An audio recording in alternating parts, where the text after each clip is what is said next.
Magandang araw mga kaibigan! Ating puntunghayan ang ikatlong kabanata ng ating kwento na pinamagatang I'm in love with you. Kaya't kung bago ka pa lamang sa aking channel, ay pakilike ko ng ating video, pakiclick din yung subscribe button, ganun din ang bell icon, para lagi kayong updated sa mga parating ko pang uploads. Nang hindi ito sumagot, ay nagpatuloy si Amira. Nasabi sa akin ni Nadine na gaya ni Sister Sheena ay gusto rin ng mama mo na maging madre siya. Sa pamilya namin, mahalaga ang pasya ng mga magulang, wika ni Warren. Nakita niya ang lungkot sa mga mata nito nang sinabi iyon. Pero may kanya-kanyang buhay ang tao. Kung nakasalalay ang sariling kaligayahan, dapat bang sundin ang dinidikta ng iba? May nangyari bang maganda sa pagre-rebelde ni Nadine? Sa pagsuway niya kay mama? Hindi man naging maayos ang buhay ni Nadine, may maganda rin namang nangyari sa kanya. At iyon nga ay si Miguel. Hanggang kailan mo sasamahan si Miguel dito, Miss Cortez? Anumang oras ay pwede akong umalis para bumalik sa Maynila. I guess it's not right na iwan mo agad si Miguel dito. I have my own life to live, Mr. De La Cruz. Kailangan kong maghanap ng bagong trabaho. Akala ko ba'y mahal mo si Miguel? Bakit hindi mo magawang samahan muna siya rito? Nasabi ko na ang dahilan ko, Mr. De La Cruz. At saka gustuhin ko man, pareho lang kaming mahihirapan. Give him some time to adjust. Mas maganda kung aalis agad ako para sa isang iyakan na lang. Bukas ay darating ang magiging nurse niya. You need to orient Anna first on what to do with Miguel. Baka sumakit ang ulo namin sa bata dahil nga pinalaki ninyong spoiled brat. Naiinisan naman siya sa klase ng pananalita nito. Maaaring na-spoil namin si Miguel sa pagmamahal pero hindi siya spoiled brat. Matalinong bata si Miguel. Aniyang hindi na itago ang pagkairita. Iyakin siya, giit ni Warren. Siyempre dahil bata pa siya. Look, Miss Cortez, you need to stay her for a while. I give you a bigger salary than what Nadine was giving you. May makikita ka pa naman sigurong ibang mapapasukan. After that time, I am requesting you to stay. Mas mahihirapan si Miguel kapag nawili siyang narito ako. Can't you at least give him time to adjust? For how long? Say 1 month or 2. Napapikit siya at sandaling nag-isip. Okay, a month will do. Kapag kuwan ay sabi ni Amira. How much salary were you receiving from Nadine? Don't mention the salary, Mr. De La Cruz. Ayoko nang pag-usapan ang sweldo dahil si Miguel naman ang involved dito. Simula nang ipinanganak siya, ay ako na ang nag-alaga sa kanya. Kulang na lang ay sa akin siya lumabas. Kaya nga ayoko na sanang patagalin pa ang pag-aalaga ko sa kanya dahil mas magiging masakit ang paghihiwalay namin. Trabahong pinasok mo nang kinuha ka ni Nadine. Alam ko, pero iba ang naging samahan namin. Masasabi kong sa loob ng panahong magkakasama kaming tatlo, ay ako ang naging pamilya nila at sila naman ang naging pamilya ko. Wala ka ng pamilya? Tumango si Amira. Ulilang lubos na ako. So why don't you stay her for good? Pwede namang ikaw na lang ang maging yaya ni Miguel hanggang sa paglaki niya. Napatitig siya kay Warren. Like what I've said, I have my own life to live. Hindi naman habang buhay ay ganito lang ako. Gusto ko rin magkaroon ng sariling pamilya. Boyfriend, I guess. Panghuhula nito. Hindi ka papayagan ng boyfriend mo na magtagal dito. Hindi niya nagawang itama ang opinyon ng sinabi ni Warren. Paano ba niya sasabihin dito na hindi pa siya nakakaranas na magkaroon ng boyfriend? Silence means yes. Pakli nito. I can't do anything about that. But for the record, you have to stay here for a month. Sige, Mr. De La Cruz. Nang matapos sila sa pag-uusap, ay inihatid siya nito hanggang sa kwarto nila ni Miguel. Pumasok ito sa loob at tiningnan na natutulog na bata. Naabutan nila roon ang katulong na nagbabantay sa natutulog na bata. Pwede ka nang magpahinga, sabi niya sa katulong. Salamat. Ngumiti ito at saka lumabas ng pinto. Maaga ba talaga siyang matulog? Tanong ni Warren.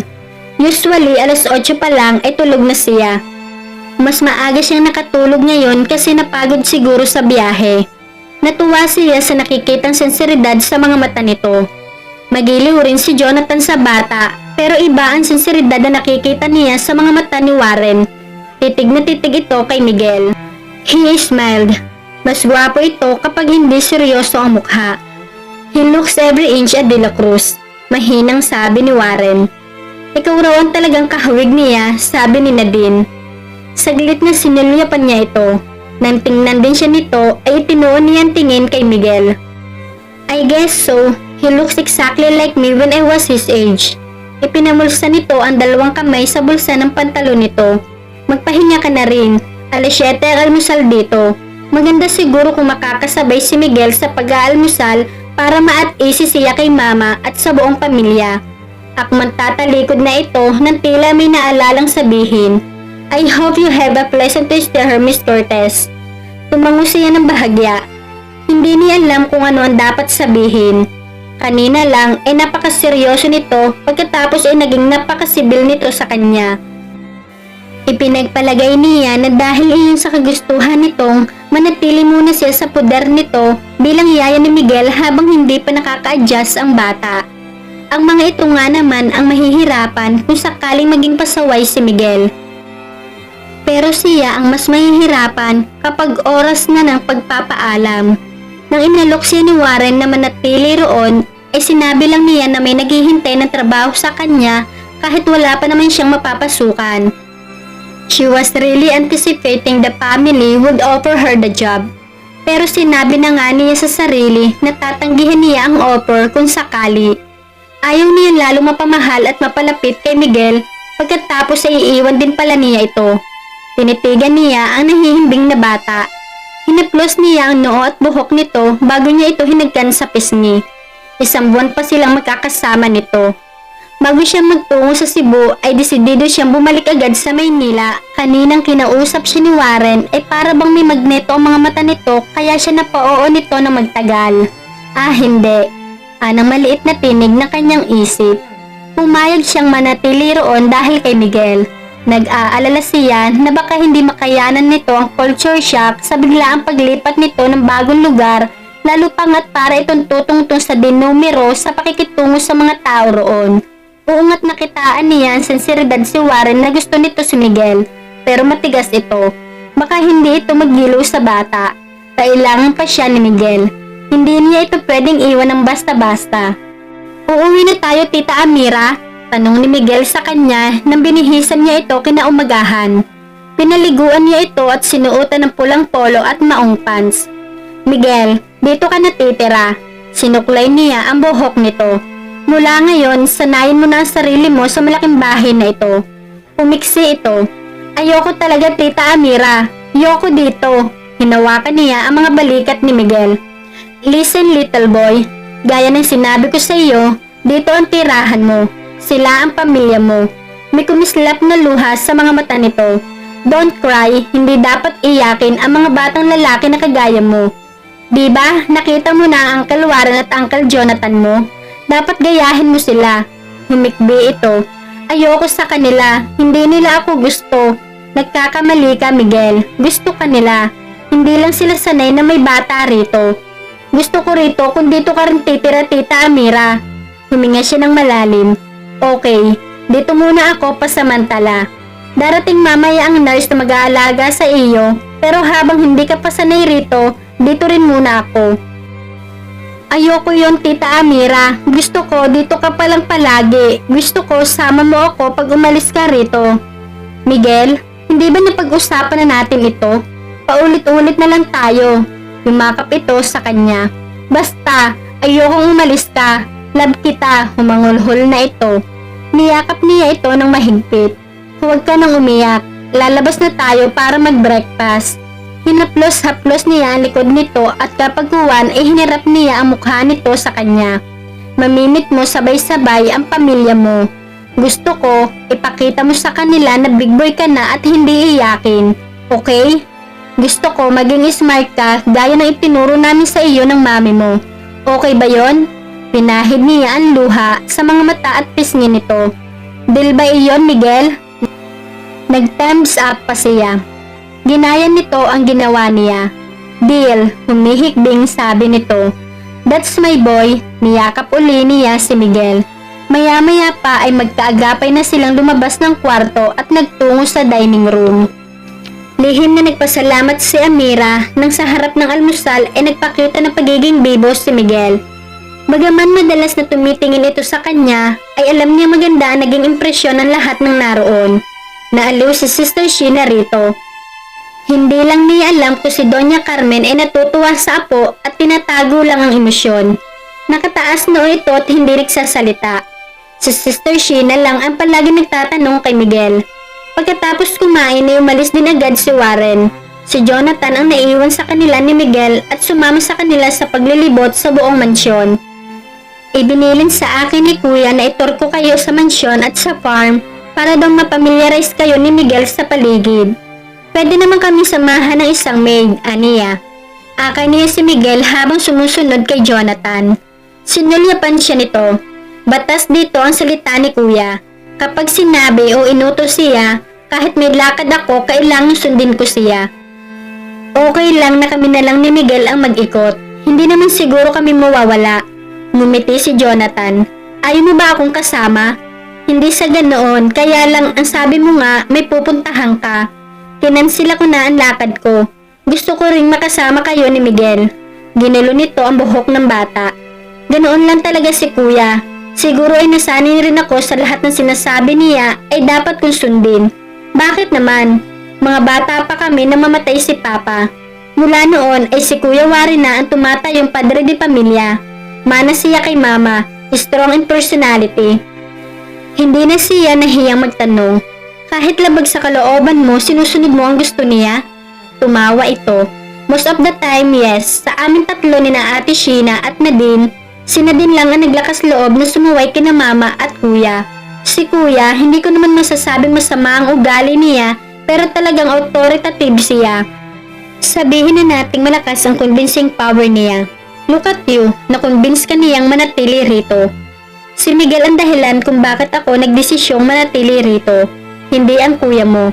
Naisip ko lang na talagang kailangan pa ako pasamantala ni Miguel. Kapag naging at easy na siya rito, pwede ko namang hindi tapusin ang isang buwan na sinabi ko sa kuya mo. You are right, wika nito. Sa kabuuan ay naging maayos ang kanilang paglilibot. Nang nasa dulo na sila ng farm ay natanaw niya si Warren na may kausap na mga trabahante. Hindi niya maiwasang mapatingin sa malapad na likod nito. Nakapamaywang ito. Nauulinigan pa niya ang sinasabi ni Warren. Puno ang otoridad ang boses ni Warren at ang pagiging matatag nito sa bawat kumpas na kamay nito habang nagbibigay ng instruction sa mga kausap nito. Pinagmamasdan mo si Kuya Warren? Napalingon siya bigla kay Jonathan. Hindi napatingin lang ako. Ba't mo naman nasabi yon? She sounded defensive. Napahiya siya rito maging sa kanyang sarili. Ngumiti ito bago nagsalita. Come on Amira, I knew it. Wala naman yatang babae na hindi maatra kay Kuya. He is always better than me in all aspects. Hindi talaga. Nauna na siyang maglakad dito. Sinundan niya si Miguel na noon ipatakbo-takbo sa kanilang unahan. Umagapay si Jonathan sa paglalakad niya. Tanggap ko naman na lamang sa akin si Kuya sa lahat ng bagay. Mas matalino at mas gwapo siya. Insecurities ba yan? I guess so. I have so many reasons para ma-insecure kay Kuya. Siya lang kasi ang pinakikinggan ni Mama pagdating sa decision making. Umiling-iling si Jonathan. Ewan ko nga ba kung bakit pero sa tuwing may desisyon ako, palaging palpak. Ginagawa ko naman ang lahat para hindi magkamali. Kaya nga gusto ko nalang mamasukan sa ibang kumpanya. Baka sakaling ma-excel ako ron. Dito sa farm, lagi si Kuya ang bida. Bakit hindi mo gawin? Ayoko matulad kay Nadine. Ayokong isumpa ni Mama at alisan ng mana. Siya naman ang tumango-tango. Alam niya ang tungkol sa bagay na iyon. Iyon ang naging kapalit ng ginawang pagsasarili ni Nadine. Kaya nga suntok sa buwan ang desisyon nitong pabalikin sa Cebu si Miguel. Dahil laging bida si Kuya, lahat ng tao hehanga sa kanya. Nakilala mo si Karen kagabi, di ba? Iyong fiancé niya? Anak siya ng pinakamayamang tao rito sa Cebu, si Don Felipe de Guzman. Gustong gusto ni Don Felipe si Kuya para sa anak niya. May tinuro ito sa kanya. Nakikita mo ba ang malawak na lupaing iyon sa kabila ng mataas na bakod? That vast land belonged to the de Guzman. Nag-iisang anak si Karen at kapag nagpakasal sila ni Kuya, magiging isa na lang ang mga lupain ng de Guzman at de la Cruz. magiging pag-aari ni Kuya ang pinakamalaking asyenda rito sa Cebu, na pag-aari mo rin naman. A portion of it, yes. Kapag nagpakasal na sina Kuya at Karen, hahatiin ang lupain ng De La Cruz sa aming tatlong magkakapatid. Ang ibig sabihin, kung ano lang ang kikitain ng bahagi namin ni Ate Sheena ay mapupunta sa amin at hindi ang kita ng buong farm. Kumunot ang kanyang noo. Si Warren ang nag-isip ng ganon. Napaka-importante sa kanya ng kayamanan, ng pera. Siguro yun din ang kasunduan nila ni Karen. Bigla siya nakaramdam ng disgusto kay Warren. Iba-iba naman talaga ang ugali ng bawat tao. May mga taong sinasamba ang pera. Nang hinayang siya. Bagay nga sa personalidad ni Warren ang ugali nito. Totoo iyan. Sa pagkakaalam ko, hindi naman mahal ni Kuya si Karen pero niligawan niya ito at pakakasalan para mas lumawak pa ang ari-arian niya. Bakit mo naman nasabi yan? Sa pagkakaalam ko, isang babae lang ang minahal ni Kuya, si Cristel. Bata pa siya noon pero pinaglayo sila ni Mama dahil mahirap lang ang pamilya ng babae. Nang mabalitaan ni Kuya na nag-asawa si Cristel, nakita ko kung paano siya nasaktan. Nalulong siya sa alak. Wala siyang ginawa kundi maglasing ng maglasing. Naging interesado siyang pakinggan ang mga kwento ni Jonathan. Niyaya pa niya itong maupo sa upuang kawayan na nadaanan nila habang si Miguel ay hinayaan niya manghuli ng tutubi. Si Mama ang may gustong ligawan ni Kuya, si Karen. Akala ko babatas ang salita ng Kuya mo rito. Ngumiti ito. Sinunod niya si Mama dahil alam niyang para sa kabutihan niya kung niligawan niya si Karen. Mayaman sina Karen. Tinansya niya ang mood nito. Huwag kang magagalit ha, pero itatanong ko lang kung bakit parang galit ka sa kuya mo. Kumunot ang noo nito at kapag kuwan ay tinitigan siya nito. Can we be friends, Amira? Pwede ba kitang pagsabihan ng saloobin ko? Oo naman. Huminga ito ng malalim. Galit ako kay kuya. Galit ako sa kanya dahil palagi na lang siya ang magaling. Galit ako sa kanya dahil ano? Dahil mahal ko si Karen. Hindi niya inaasahan ang revelasyong iyon. Alam ba iyan ni Kuya Warren mo? Umiling ito. Ako ang una ng ligaw kay Karen. Pero hindi iyon alam ni Mama at Kuya. Nang sinabi ni Mama na ligawan at paibigin ni Kuya si Karen para akong pinagsakloban ng langit at lupa. At nagkaibigan sila. Nagtagis ang mga bagang nito. Sinunod lang din ni Karen ang papa niya. Pero alam ko, ramdam ko noon na mahal ako ni Karen. Paanong kailangan kong kalimutan ang pagtingin ko sa kanya. Ganon din ang ginawa ni Karen. Naawa siya rito. Dapat ay pinaglaban mo ang pag-ibig mo. Dapat ay naging matapang ka. I wish I could pero hindi ako ganoon katapang. Nakibit balikat ito. Siguro ay may nakalaan talagang babae para sa akin. Tiningnan siya nito ng diretsyo sa mga mata. May ibang dating ang uri ng tingin nito pero hindi yun sapat para isipin niyang attracted siya rito. Sa isip niya ay alam niyang hindi niya ito gusto para maging kasintahan. Kaibigan siguro, maaari pa, pero hindi bilang mangingibig. Mamaya, pumasyal naman tayo sa hardin sa likuran ng mansyon. Maganda roon, pero mas magandang mamasyal doon kapag gabi. Pakli nito nang tumango siya. Sige. She knew she had just found a friend in Jonathan. Magkasabay silang napalingon ni Jonathan. Hindi nila namalayang nakalapit na pala sa kanila si Warren. Nakatalikod kasi sila rito. Tumayo agad si Jonathan. Kuya, ikaw pala. Baka nag-aalala ito na narinig ni Warren ang mga naibahagi nitong sikreto sa kanya. At dito na po nagtatapos ang ikatlong kabanata ng ating kwento. Samahan niyo po ako sa susunod pang kabanata. Maraming salamat po.